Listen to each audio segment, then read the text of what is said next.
আসসালামু আলাইকুম ভিউয়ার্স, দেখছেন যে আজকে আমি আসছি আমাদের গ্রামের সেই ছোট্ট একটা মসজিদ, ওয়াক্তিয়া মসজিদ। এটি হচ্ছে আওয়ালপাড়া ওয়াক্তিয়া মসজিদ, আর এই জায়গাটি হচ্ছে পুকুরিয়াপাড়া মৌজা, আওয়ালপাড়া গ্রাম, ৩ নং ওয়ার্ড। এটা ৪ নং নিজামপুর ইউনিয়ন পরিষদ, নাচল থানা, চাঁপাইনবাবগঞ্জ জেলা।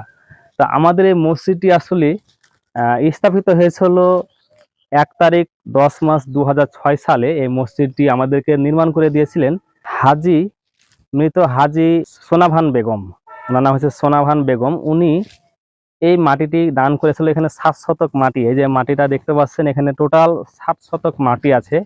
এই মাটিটি উনি দান করেছিলেন এই মসজিদের নামে।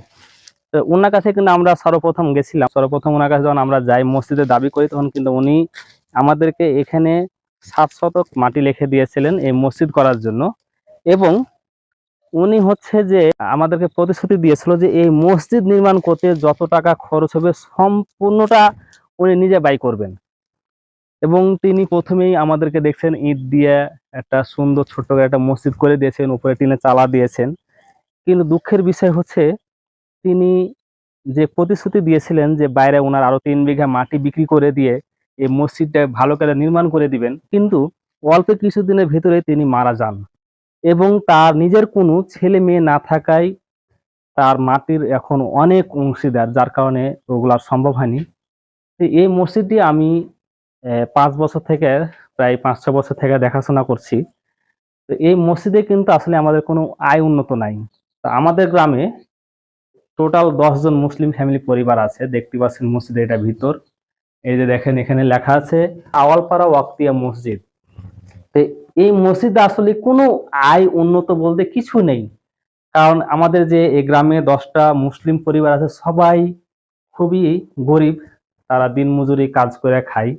তা আমি দায়িত্ব নেওয়ার পরে দেখছেন এই যে দুটা জানালা, এই সাইডে একটা জানালা আছে এবং অপোজিটে দেখেন ওই সাইডে আরেকটা জানালা আছে। এই দুইটি জানালা আমি আমার এক বন্ধুকে বলে, তার নাম নুরুল ইসলাম, লক্ষ্মীপুর বাড়ি, তিনাকে বলে তিনি এই দুটা জানালা বাবদ আমাদেরকে টাকা দিয়েছিল কিছু। এবং মনসুর মামা ৫০০ টাকা দিয়েছিল। এবং আমি নিজে ব্যক্তিগতভাবে টাকা দিয়ে পরে দুটা জানালা করেছি। এবং এই যে দেখছেন এখানে বিদ্যুৎ, এই কারেন্ট, এই যে পুরা এই বিদ্যুৎ নিতে যে খরচটা হয়েছিল সম্পূর্ণ আমি নিজ দায়িত্বে আমি বিদ্যুৎ করে দিয়েছি, এই কারেন্টটা করে দিয়েছিলাম।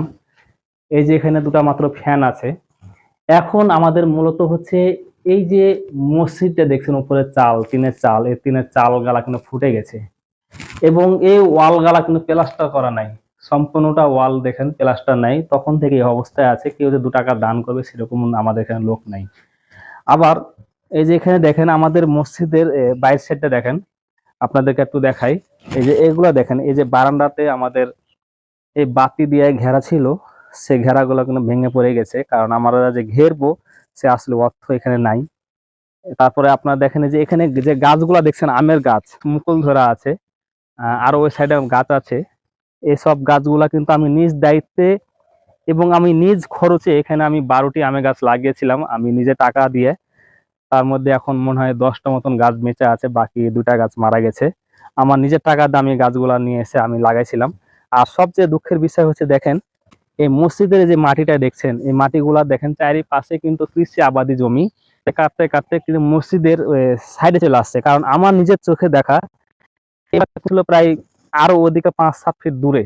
কাটতে কাটতে কাটতে কিন্তু এখন মসজিদের কাছাকাছি চলে আসছে। দেখেন এই যে এটা হচ্ছে মসজিদের, এদিকে একটা রাস্তাও আছে আমাদের। এটা হচ্ছে মসজিদের পিছন সাইড। দেখেন আসলে আমাদের এখানে যে কেউ দান করবে সে অবস্থা নেই একেবারে। আমাদের খুবই এখানে টাকার সমস্যা। আমাদের টাকার কারণে কিন্তু আমরা কাজগুলা করতে পারছি না। যেখানে আরো আমের গাছগুলা কিন্তু, এই যে আমের গাছগুলা কিন্তু আমি লাগাইছি। দেখেন যে এখানে যদি এখন আমরা যদি এখানে ৭ শতক মাটি, এই মাটিটা যদি আমরা এই যে পুরা বাউন্ডারিটা ঘেরতে পারি, তাহলে আমাদের এখানে গাছপালা লাগিয়ে হয়তোবা এই মসজিদে কিছু উন্নত করা যাবে, যে প্রতি বছর একটা ফল পাওয়া যায় সেই ফল থেকে। দেখেন আমার এখন মূল কাজ হচ্ছে যে আমাদের এই মাটিটুকু অন্তত ৪ ফিট বা ৫ ফিট উঁচু করে একটা বাউন্ডারি। এই বাউন্ডারির জন্য আমাদের অনেক টাকার প্রয়োজন। প্লাস আমাদের এই মসজিদটা প্লাস্টার করতে হবে, প্লাস্টারের জন্য টাকার প্রয়োজন। ভিতর প্লাস্টার করতে হবে, বাহির প্লাস্টার করতে হবে। এরপরে আমাদের যে উপরের চাল টিনগুলো আছে সেই টিনগুলো আমাদের চেঞ্জ করতে হবে। এরপর আমাদের যে বারান্দাটা দেখেন ভেঙে পড়ে গেছে, বারান্দাটা ইট দেওয়া অন্তত গাঁথনি করতে হবে। এখানে একটা পানির লাইন নিয়েছি, শুধু এতটুকুই। হ্যাঁ, শুধু এতটুকুই। এখানে পানির লাইন আছে, এখানে উজুখানার এখনো ব্যবস্থা করতে পারিনি, বসার ব্যবস্থা করতে হবে। আর আরেকটা মূল বিষয় যে এখানে হচ্ছে যে এই যে এই কারেন্ট, এখানে লাইন সংযোগ দেওয়া প্রায় 6 বছর চলতেছে। আমি নিজের উদ্যোগে আমি লাইনটা করে দিয়েছিলাম। এই বিদ্যুৎ বিল প্রতি মাসে 150 টাকা থেকে 200 টাকা বিদ্যুৎ বিল আছে আমাদের। প্রতি মাসে 150 থেকে 200 টাকা বিদ্যুৎ বিল আছে, কিন্তু এই বিদ্যুৎ বিলটা আমি আমার নিজ পকেট থেকে প্রতি মাসে আমি বিদ্যুৎ বিল দিই। কেউ বলতে পারবে না যে এই মসজিদের একটা মাসের বিদ্যুৎ বিল কেউ দিয়েছে। এখন পর্যন্ত এটা কেউ বলতে পারবে না যে 1 মাসের কেউ বিদ্যুৎ বিল দিয়েছে এখানে এই মসজিদের। কারণ প্রত্যেকটা মাসের বিদ্যুৎ বিল আমি দিয়ে যাচ্ছি। হ্যাঁ, প্রতি মাসে কিন্তু 150 টাকা থেকে 200 টাকা বিল আছে। প্লাস এই যে এখানে মসজিদে যত বাল্ব দেখছেন, এই যে বাল্ব, তারপরে সুইচ হোল্ডার বলেন, তারপরে যে ঘড়ির ব্যাটারি, এগুলা যেগুলা যখন যেটা লাগে তখনই আমার নিজ পকেট থেকে খরচ করে কিন্তু আমি এগুলা বহন করি। কিন্তু এখন আমাদের মসজিদে অনেক কাজ বাকি। তা আপনাদের কাছে আমার একটাই আকুল আবেদন, আপনারা যে যা পারবেন আমাদের এই মসজিদটাকে একটু আপনার সহযোগিতা করার চেষ্টা করুন। আপনারা নিজে আসুন, এসে দেখেন, দেখে যে যতটুকু পারবেন, অর্থ দেওয়া হোক, নিজে পরিশ্রম দেওয়া হোক, বা যে কোনো কিছু দেওয়া হোক, অন্তত আমাদের মসজিদটা প্লাস্টার করার ব্যবস্থা এবং এই বাউন্ডারিটা একটু ঘেরার ব্যবস্থা, এবং এই যে বারান্দা দেখছেন এই বারান্দাটা একটু ঘেরার ব্যবস্থা অন্তত আপনারা একটু করে দেন। তাহলে আমাদের এই অন্তত এই মসজিদে হেফাজত থাকবে। কারণ আমাদের এই মাটিটা কাটতে কাটতে কাটতে কিন্তু আমাদের মসজিদের গায়ে চলে আসছে। যারা বিদেশি ভাইরা আছে তাদেরকে আমি বিশেষ করে বলতে চাই, আপনারা যতটুকু পারবেন আমাদের এই মসজিদে একটু হেল্প করেন, এবং আপনাদের আত্মীয় স্বজনকে বলে আমাদের মসজিদকে এখানে পাঠান। কারণ আমাদের এই মসজিদটা খুবই খুবই এখন মানে নিম্ন অবস্থায় আছে।